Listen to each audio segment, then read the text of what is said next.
नमस्कार दोस्तों, आपके अपने प्रिय चैनल लाइफ ISTDIS में आप सबका स्वागत है। दोस्तों, आज हम लोग राजा महेंद्र प्रताप सिंह राज विश्वविद्यालय अलीगढ़ के B.Ed 4 सेमेस्टर एग्ज़ाम 2025 का पेपर 401 अर्थात अधिगम के लिए आकलन यानी असेसमेंट फॉर लर्निंग का फुल प्रैक्टिस सेट 9 हल करेंगे। दोस्तों, इस प्रैक्टिस सेट में 78 बहुत ही महत्वपूर्ण प्रश्नों को हम लोग हल करेंगे। दोस्तों, आप लोग इस प्रैक्टिस सेट को रिवीजन करके तैयार कर लेते हैं तो आप लोगों को तमाम प्रश्न इसी प्रैक्टिस सेट से सेम टू सेम परीक्षा प्रश्न पत्र में मिलेंगे। दोस्तों, प्रश्नों पर आने से पहले एक रिक्वेस्ट है, चैनल को अभी सब्सक्राइब नहीं किए हैं तो प्लीज़ चैनल को सब्सक्राइब जरूर करें और वीडियो को अपने मित्रों तक शेयर करें ताकि ज़्यादा से ज़्यादा छात्र छात्राओं को लाभ मिल सके। साथ ही वीडियो को लाइक कमेंट करके अपनी प्रतिक्रिया जरूर दें। पहला प्रश्न है, मापन का सर्वोच्च स्तर है। ऑप्शन ए नामित, ऑप्शन बी क्रमित, ऑप्शन सी आंतरिक, ऑप्शन डी आनुपातिक। इसका सही जवाब हो जाएगा ऑप्शन डी आनुपातिक। मापन का सबसे निम्न स्तर नामित स्तर है। अगला प्रश्न है, शैक्षिक एवं मनोवैज्ञानिक चरों का मापन मुख्यतः किस स्तर पर किया जाता है। इसका सही जवाब हो जाएगा ऑप्शन ए नामित। अगला प्रश्न है, मापन किन्हीं स्वीकृत नियमों के अनुसार वस्तुओं को अंक प्रदान करने की प्रक्रिया है, किसने कहा। इसका सही जवाब हो जाएगा ऑप्शन सी स्टीवेंस। निम्नलिखित में से कौन सा कथन असत्य है। इसका सही जवाब हो जाएगा ऑप्शन ए मापन मूल्यांकन से अधिक व्यापक है। अगला प्रश्न है, मनुष्य की लंबाई है। इसका सही जवाब हो जाएगा ऑप्शन बी सतत चर। मनुष्य की लंबाई है एक सतत चर। अगला प्रश्न है, आकलन के बारे में क्या सत्य है। इसका सही जवाब हो जाएगा ऑप्शन डी। ऑप्शन ए आकलन मात्रात्मक होता है, ऑप्शन बी आकलन गुणात्मक होता है, ऑप्शन सी आकलन में परम शून्य होता है, ऑप्शन डी सभी सत्य हैं। इसका सही जवाब हो जाएगा ऑप्शन डी सभी सत्य हैं। अगला प्रश्न है, पाठ्यक्रम के अंत में किया जाने वाला आकलन कहलाता है। इसका सही जवाब हो जाएगा ऑप्शन सी योगात्मक आकलन। अगला प्रश्न है, किसी विद्यार्थी को परीक्षा में प्रथम श्रेणी प्रदान करना है। इसका सही जवाब हो जाएगा ऑप्शन बी मूल्यांकन। अगला प्रश्न है, व्यक्ति के अवचेतन पक्ष के मापन हेतु प्रयुक्त तकनीक है। इसका सही जवाब हो जाएगा ऑप्शन बी प्रक्षेपीय तकनीक। अगला प्रश्न है, निम्नलिखित में कौन निर्धारण मापनी का उदाहरण है। इसका सही जवाब हो जाएगा ऑप्शन ए आंकिक मापनी, ऑप्शन बी ग्राफिक मापनी, ऑप्शन सी क्रमिक मापनी, ऑप्शन डी उपर्युक्त सभी। इसका सही जवाब हो जाएगा ऑप्शन डी उपर्युक्त सभी। निम्नलिखित में मात्रात्मक उपकरण है। इसका सही जवाब हो जाएगा ऑप्शन ए भार मापन यंत्र। किसी परीक्षण के मानक उपयोगी हैं। इसका सही जवाब हो जाएगा ऑप्शन ए प्राप्तांकों की व्याख्या करने में। अपने उद्देश्य की पूर्ति करने वाला परीक्षण क्या कहलाता है। इसका सही जवाब हो जाएगा ऑप्शन ए वैध। निम्नलिखित में कौन मापन की व्यक्तिगत त्रुटियों से संबंधित है। इसका सही जवाब हो जाएगा ऑप्शन डी मानक। निम्नलिखित में वस्तुनिष्ठ प्रश्न का प्रकार नहीं है। इसका सही जवाब हो जाएगा ऑप्शन ए तुलनात्मक प्रश्न। शैक्षिक उद्देश्यों का वर्गीकरण किसने प्रस्तुत किया। इसका सही जवाब हो जाएगा ऑप्शन सी ब्लूम। प्रथम सफल बुद्धि परीक्षण किसने बनाया। इसका सही जवाब हो जाएगा ऑप्शन बी बिने। 90 से 100 बुद्धिलब्ध वाले बालक किस वर्ग में आते हैं। इसका सही जवाब हो जाएगा ऑप्शन सी सामान्य बुद्धि। जलोटा बुद्धि परीक्षण है एक। इसका सही जवाब हो जाएगा ऑप्शन ए शाब्दिक परीक्षण। 16 व्यक्तित्व कारक प्रश्नावली का निर्माण किसने किया? इसका सही जवाब हो जाएगा ऑप्शन बी कैटल। किसने परिभाषित किया है संप्रेषण? विचार विनिमय के मूड में विचारों तथा भावनाओं को परस्पर जानने तथा समझने की प्रक्रिया है। इसका सही जवाब हो जाएगा ऑप्शन डी एडगर डेले। किसने कहा विस्मरण वह प्रकृति है जिसके द्वारा दुखद अनुभवों को स्मृति से अलग कर दिया जाता है? इसका सही जवाब हो जाएगा ऑप्शन सी फ्रायड। सूक्ष्म शिक्षण प्रथम बार किस विदेशी विश्वविद्यालय में विकसित हुई? इसका सही जवाब हो जाएगा ऑप्शन ए स्टैनफोर्ड। नोट, सूक्ष्म शिक्षण जिसे पहली बार 1963 में स्टैनफोर्ड विश्वविद्यालय में ड्वाइट डब्ल्यू एलन और उनके सहयोगियों द्वारा प्रस्तावित किया गया था। नंबर 2 एक निर्देशनात्मक तकनीक है जिसका उपयोग अक्सर शिक्षा में किया जाता है। नंबर 3 यह विशिष्ट शिक्षण कौशल में सुधार करने के लिए शिक्षण के जटिल कारकों प्रबंधकीय भागों में सरल बनाने में काम आता है। अगला प्रश्न है प्रेरणा का मूल प्रवृत्तियों का सिद्धांत किसने विकसित किया था? इसका सही जवाब हो जाएगा ऑप्शन बी मैकडूगल। नोट, अभिप्रेरणा के मूल प्रवृत्ति सिद्धांत के प्रतिपादक मैकडूगल हैं। इन्होंने मनुष्यों के लिए 18 मूल प्रवृत्तियों की पहचान की है। प्रसिद्ध मनोवैज्ञानिक सिगमंड फ्रायड ने भी मूल प्रवृत्तियों की अवधारणा प्रस्तुत की है। अगला प्रश्न है आकलन के प्रकार हैं। इसका सही जवाब हो जाएगा ऑप्शन बी फॉर्मेटिव आकलन। नोट, ए प्री आकलन यह शिक्षण प्रक्रिया शुरू होने से पहले किया जाता है। नंबर 2 इसका उपयोग छात्रों की पूर्व ज्ञान कौशल और क्षमताओं का पता लगाने के लिए किया जाता है। नंबर 3 यह शिक्षकों को यह समझने में मदद करता है कि छात्रों को क्या पता है और उन्हें क्या सिखाने की आवश्यकता है ताकि वे अपनी शिक्षा को छात्रों की आवश्यकताओं के अनुसार अनुकूलित कर सकें। बी फॉर्मेटिव आकलन नंबर 1 यह शिक्षण प्रक्रिया के दौरान किया जाता है। नंबर 2 इसका उपयोग छात्रों की प्रगति निगरानी करने और देखने के लिए किया जाता है कि यह क्या सीख रहे हैं। नंबर 3 यह शिक्षकों को यह पहचानने में मदद करता है कि छात्रों को किन क्षेत्रों में कठिनाई हो रही है और उन्हें अतिरिक्त सहायता या निर्देश प्रदान करने की आवश्यकता है। नंबर 4 योगात्मक आकलन नंबर 1 यह शिक्षण प्रक्रिया के अंत में किया जाता है। इसका उपयोग यह निर्धारित करने के लिए किया जाता है कि छात्रों ने क्या सीखा है। नंबर 2 इसका उपयोग छात्रों की ग्रेडिंग पाठ्यक्रम उत्तीर्ण करने या अगले स्तर पर आगे बढ़ने के लिए निर्णय लेने के लिए किया जा सकता है। अगला प्रश्न है आकलन का क्षेत्र नहीं है। इसका सही जवाब हो जाएगा ऑप्शन बी व्यायाम।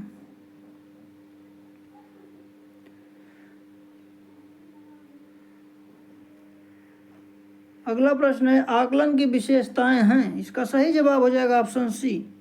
ऑप्शन ए शिक्षक मूल्यांकन तथा क्षतिपूर्ति, ऑप्शन बी शैक्षिक सुधार, ऑप्शन सी ए और बी दोनों। इसका सही जवाब हो जाएगा ऑप्शन सी ए और बी दोनों। अगला प्रश्न है सत्य शून्य बिंदु विद्यमान रहता है। इसका सही जवाब हो जाएगा ऑप्शन डी अनुपात स्तर में। सहसंबंध गुणांक ज्ञात करने की विधियां हैं। इसका सही जवाब हो जाएगा ऑप्शन सी क्रम कोड तथा गुणन अगुण विधि दोनों।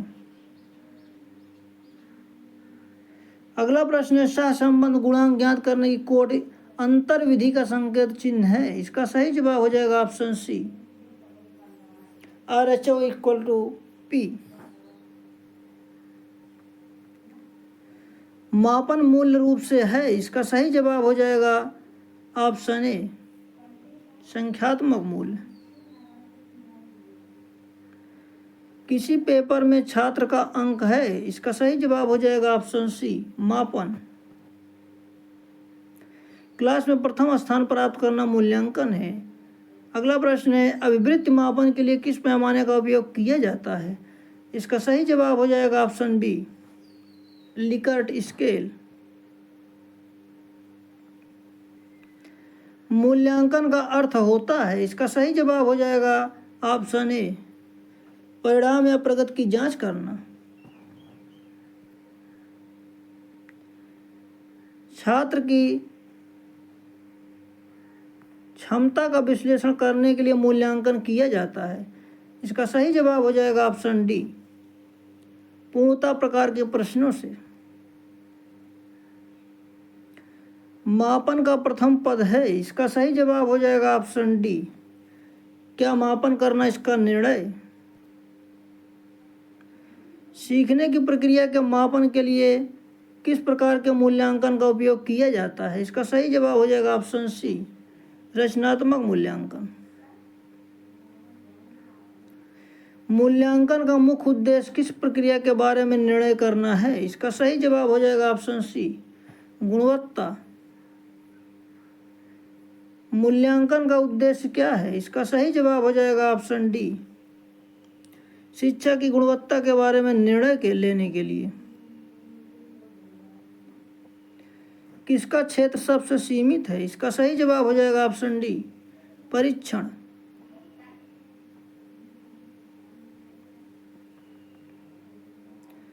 अगला प्रश्न है, बहुविकल्पी प्रश्नों का निर्माण करते समय यह आवश्यक है कि, इसका सही जवाब हो जाएगा ऑप्शन बी, विकल्प में संकेत शब्द को दोहराएं।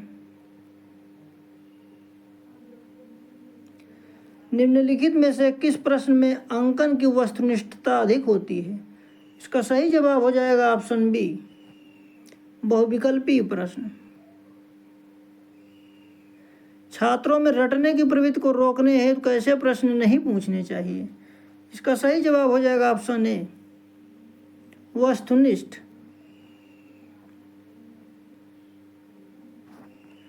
निम्नलिखित में से कौन सा पक्ष शैक्षिक उद्देश्यों का शारीरिक क्षमता पर जोर देता है, इसका सही जवाब हो जाएगा ऑप्शन सी, क्रियात्मक पक्ष। निम्नलिखित में से कौन सा भावात्मक पक्ष का सबसे ऊंचा स्तर है, इसका सही जवाब हो जाएगा ऑप्शन ए, चरित्रीकरण। क्रियात्मक पक्ष का विकास किया गया, इसका सही जवाब हो जाएगा ऑप्शन बी, सिम्पसन द्वारा।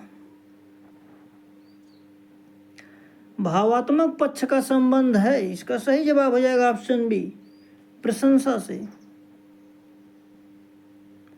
क्रिया सूचक शब्द प्रत्यास्मरण आता है, इसका सही जवाब हो जाएगा ऑप्शन ए, ज्ञान में। वह परीक्षण जिसको बार बार प्रशासित करने का पर समान परिणाम आता है कहलाता है, इसका सही जवाब हो जाएगा ऑप्शन ए, विश्वसनीय। नंबर 1, मनोवैज्ञानिक परीक्षण में विश्वसनीयता का तात्पर्य किसी परीक्षण की उस विशेषता से है जिसके अनुसार यदि एक ही परीक्षण किसी व्यक्ति को समान परिस्थितियों में जितनी बार हल करने के लिए दिया जाता है तो उतनी ही बार उस व्यक्ति को उतने ही अंक प्राप्त होते हैं जितने कि उसे पहली बार प्राप्त हुए। नंबर 2, उदाहरण प्रस्तुत करते हैं। मान लीजिए एक व्यक्ति दिनेश की एक बुद्धि परीक्षण द्वारा 120 बुद्धि लब्धि प्राप्त होती है। कुछ समय के उपरांत समान परिस्थितियों में उसी बुद्धि परीक्षण से उसकी बुद्धि लब्धि 120 निकलती है। इसी भांति तीसरी, चौथी, पांचवी परिस्थितियों में भी उसकी बुद्धि लब्धि 120 ही प्राप्त होती है। तो इस प्रकार की परीक्षा पूर्णतः विश्वसनीय परीक्षा कहलाएगी।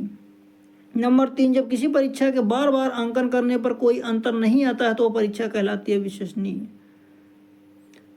अगला प्रश्न है, RCEM का पूरा नाम है, इसका सही जवाब हो जाएगा option C, regional college of education Mysore. सबसे व्यापक और लोकप्रिय परीक्षण पद कौन सा है, इसका सही जवाब हो जाएगा ऑप्शन बी, बहुविकल्पी प्रश्न। अपूर्ण प्रकार परीक्षण आइटम कौन सा है, इसका सही जवाब हो जाएगा ऑप्शन बी, पूर्णता प्रश्न। मानकीकरण परीक्षणों की प्रकृति है, इसका सही जवाब हो जाएगा ऑप्शन डी, अपरिवर्तनीय। शुद्धता को मापन में कहा जाता है, इसका सही जवाब हो जाएगा ऑप्शन ए, वैधता, ऑप्शन बी, विश्वसनीयता, ऑप्शन सी, व्यवहारिकता, ऑप्शन डी, उपर्युक्त सभी। इसका सही जवाब हो जाएगा ऑप्शन डी, उपर्युक्त सभी। निम्नलिखित में से किसको हम अनुरूपण को शिक्षण तकनीक के रूप में उपयोग करते हैं? इसका सही जवाब हो जाएगा ऑप्शन ए, प्रदर्शन परीक्षण। छात्र की रैंकिंग प्राप्त करने के लिए किस प्रकार की परीक्षा का उपयोग किया जाता है? इसका सही जवाब हो जाएगा ऑप्शन डी, मानक संदर्भित परीक्षण।